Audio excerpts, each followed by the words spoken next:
আজকে আমরা এসে গেছি কলকাতার 100 বছরের পুরনো পাইস হোটেল, আর নাম হচ্ছে সিদ্ধেশ্বরী আশ্রম। তো সিদ্ধেশ্বরী পাইস হোটেল নামে এটা ভীষণভাবে বিখ্যাত। তো 100 বছরের পুরনো হোটেল এবং পুরো কলা পাতায় খাবার সার্ভ করা হয়। আর খাবার টেস্ট এক কথা অনবদ্য। সব কিছু দেখাবো, দেখতে থাকবো।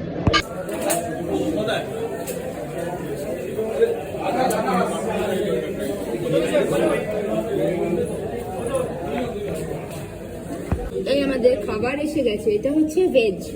তো এটা হচ্ছে আলু পটল, এটা নারকোল দিয়ে মুগের ডাল, আর আলু পোস্ত বড়া, আলু ভাজা, ভাত, আর এই হচ্ছে মাছের মাথা দিয়ে কুমড়ো আলুর একটা তরকারি।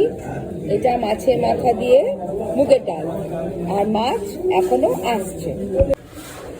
আমরা নিয়েছি পমফ্রেট, অনেক রকম মাছই এখানে আছে। আমরা পমফ্রেট নিয়েছি, আর এদিকে হচ্ছে এটা কাতলা।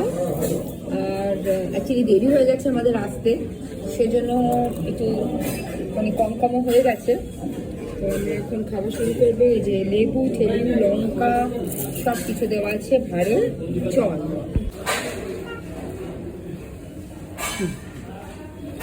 আমাদের খাওয়া মোটামুটি শেষ। চাটনিও আমরা খেয়েছি, মিষ্টি দই আসছে, আর লাইন এখানে সাংঘাতিক পরিমাণে লাইন, সব সময় এই যে মিষ্টি দই।